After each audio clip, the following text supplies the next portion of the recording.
नमस्कार दोस्तों, आज हम जानेंगे गायत्री मंत्र के बारे में। गायत्री मंत्र किसे कहते हैं, गायत्री मंत्र का अर्थ क्या है और गायत्री मंत्र को किस प्रकार से जपा जाता है और गायत्री मंत्र को जपने से हमें क्या लाभ प्राप्त होता है।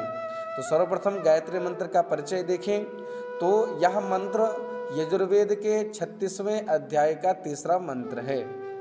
यजुर्वेद से यह मंत्र लिया गया है और यह गायत्री मंत्र अत्यंत प्रभावशाली और वेदों का एक महत्वपूर्ण मंत्र है। गायत्री मंत्र में 24 अक्षर होते हैं। इन 24 अक्षरों को ही गायत्री नामक मंत्र कहा जाता है।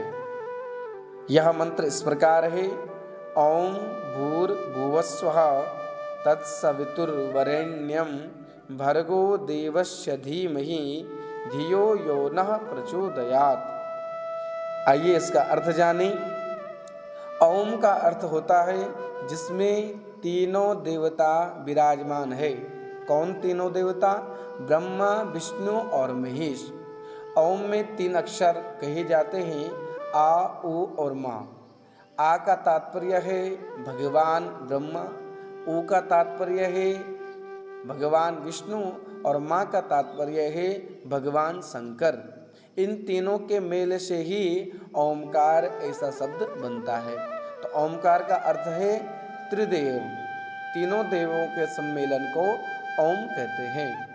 आगे कहते हैं भूर्भुवः स्वः।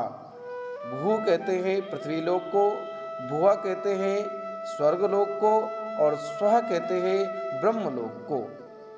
कहते हैं तत्सवितुर, वह जो सवितु है। सवितु कौन? भगवान सूर्य नारायण।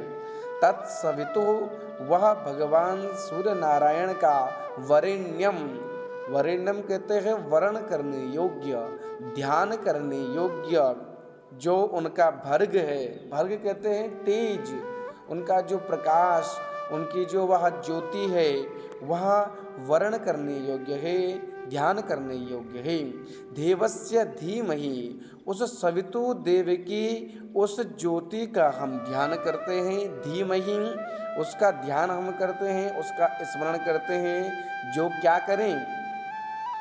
तो कहते हैं धियो यो नः प्रचोदयात्, जो हमारी बुद्धि को प्रकाशित करके और हमारी बुद्धि को स्वच्छ बनाए, पवित्र बनाए, वह परमात्मा, वह भगवान सूर्य नारायण हमारी बुद्धि को सन्मार्ग में प्रेरित करें। तो इसका भावार्थक जो अर्थ है वो क्या हुआ कि वह भगवान सूर्य नारायण का तेज जो वर्ण करने योग्य है, जो ध्यान करने योग्य है, उसका हम ध्यान करते हैं, अपनी अंतरात्मा में हम उसको धारण करते हैं। वह परमात्मा, वह भगवान सूर्य नारायण हमारी बुद्धि को सन्मार्ग में प्रेरित करें। यह इस गायत्री मंत्र का अर्थ है। अब इस मंत्र के लाभ बताते हैं। तो गायत्री मंत्र का नियमित रूप से 7 बार जाप करने से व्यक्ति के आसपास नकारात्मक शक्तियां बिल्कुल नहीं आती है। जब से व्यक्ति का तेज बढ़ता है और मानसिक चिंताओं से मुक्ति मिलती है।